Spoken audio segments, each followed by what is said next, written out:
క్రైస్తవ కుటుంబంలో జన్మించిన ఒక వ్యక్తి కష్టపడి పొలం పనులు చేసుకుంటూ తన కుటుంబాన్ని పోషించుకుంటాడు. కాని తన పొలం పనులు చేసుకుంటూ దేవుని మందిరాన్ని నిర్లక్ష్యం చేస్తాడు. ఒక సహోదరుడు తనని కలిసి దేవుని మందిరపు విలువను తెలియపరచినప్పుడు ఏ విధంగా మారుమనస్సు పొందాడో ఈ వీడియోలో మనం చూద్దాం.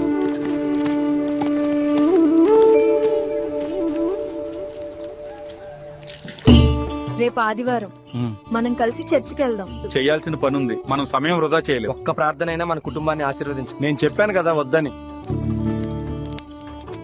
ఎలా ఉన్నావు? మీరు ఈరోజు చర్చికి రావటం లేదా? నాకు పనుంది రమేష్, రావటం లేదు. ఉదయం నుండి సాయంత్రం వరకు ఎంత పనో. నేను చర్చికి ఎప్పుడు వెళ్ళాలి? పని ఎప్పుడూ ఉంటుంది కదా, ఈ ప్రపంచం దాంతో నిండుంది. ఒక పని ముగుస్తుంది, మరొకటి మొదలవుతుంది. నిజమే, కానీ వ్యవసాయ పనులు ఎలా వదిలేయగలను? మనకు రేపటి గురించి తెలియదు కదా. ఈ రోజు దేవుని కోసం కొంత సమయం కేటాయించలేమా? నువ్వు చెప్పింది నిజమే రమేష్.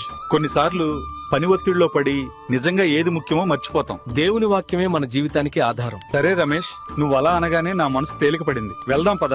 దేవుడి సన్నిధిలో కాసేపు గడిపితే ఈ అలసటంతా మర్చిపోతాను. మనం కూడా ఆదివారం ఏ పనులు పెట్టుకోకుండా దేవుని మందిరానికి వెళ్లి దేవుని దీవెనలు పొందుకుందాం. షలోమ్.